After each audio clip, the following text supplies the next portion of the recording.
Next problem. Design a pair of spur to transmit 18 kilowatt from a shaft running at 1000 rpm to a parallel shaft to run at 250 rpm, maintaining a distance of 10 mm between the shaft centers. Suggest suitable hardness of the gauge. See here, if you see the question, they given design a pair of spur to transmit power 18 kilowatt of a shaft running at 1000 rpm N1 to a parallel shaft which is running at 250 rpm and maintaining a distance of 160, that is nothing but center distance. Design a pair, suggested suitable.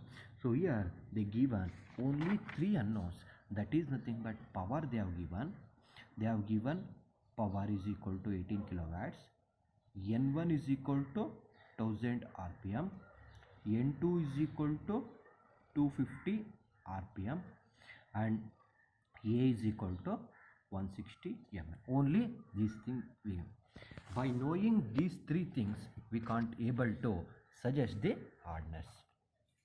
And sure, we can't able to suggest the hardness. Therefore, so here see, you can see here they are not given material. The pinion is made up of which material, or the gear is made up of which material, and they got not given alpha. And sure, so with because of this we have to assume these things. So here see, assumption, if not given we are going to assume. See, assuming, always same thing you have to assume. Assuming class 3 precision gauge, always you have to assume same thing.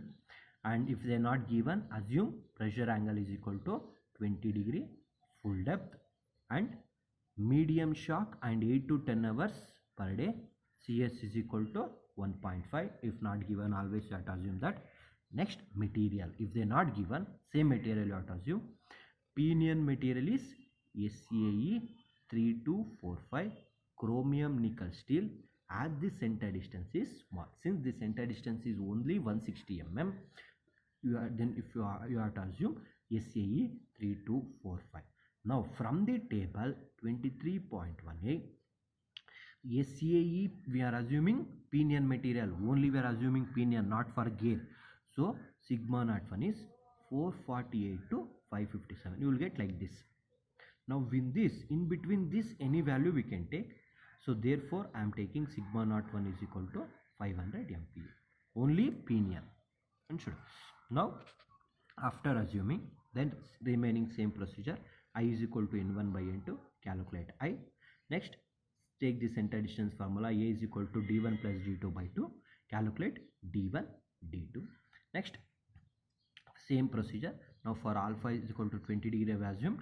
This is the formula from the TEAC question number 23.116. Next, temporarily, to identify the weaker member, temporarily we are assuming Z1 is equal to 20. So next, calculate Z2. Now substitute Z1, calculate Y1. Substitute Z2, calculate Y2. But now all these things over, now we have to calculate weaker member. To calculate weaker member, we not sigma naught 1, sigma naught 2. So here only we have taken sigma naught 1. So now we have to calculate sigma naught 2 by using C. To select the gear material, we have to equate sigma naught 1 Y1 is equal to sigma naught 2 Y2, like this. Sigma naught 1 Y1 is equal to sigma naught 2 Y2. Substitute sigma naught 1 Y1 is equal to sigma naught 2 is unknown into Y2.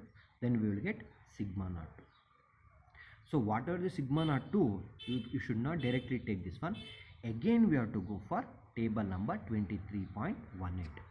Now in that table you have to see which is the value nearer to 380. Which is the value nearer to 380, that value you have to take. So from the table, the nearer value for 380 is 379. The nearer value for 380 is 375. Now for this 379, the material is SAE 4646. 0. That is very important. And sure, so after equating sigma naught 1 y1 is equal to sigma naught 2 y2, you will calculate sigma naught 2. Directly you should not take this value. Again you have to go for table 23.13. Whatever the value you will get is, now we have to check the value nearer to this, that value you have to consider as sigma naught 2 and particular material name. Once you get this one, then identify the weaker member. Same procedure, particulars pinion gear, sigma naught 1, sigma naught 1, sigma naught 2, y1 y2. So you will get here very important thing. See here you will get 54.21, 54.045. See here you will get, after multiplying sigma naught y, 54.21, 54.05, which is less than.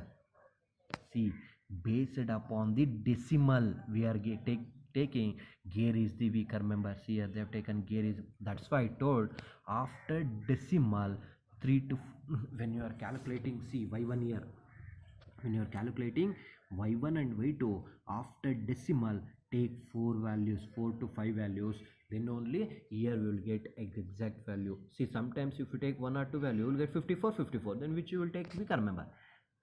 And sure, that is problem. So that's why when you are calculating y1 and y2, take after decimal 4 to 5 values. Now we will get 54.21, 54.01. Here 54 is common. After decimal we have to do which is lesser. 04 is lesser. Therefore, gear is the weaker member. Now we have to write below sigma naught 2 y2 is less than sigma naught 1. Gear is the weaker. Remaining is same procedure as center distance problem. Same thing, calculate ft to tangential to load, Lewis. Next next, here I told dimension, check for the dimension, check for the stresses, same procedure. Then you are going to calculate dynamic load, then wear load, apply the rule Fw is greater than or equal to Fd. Finally we are going to calculate BHR.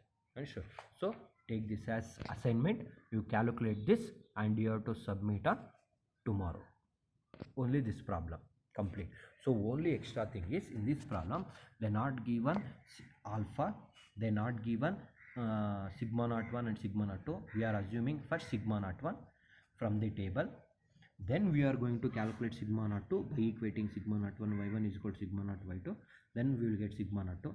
Again we are going for table, again we have to take the value which is nearer to this one. And sure, then we are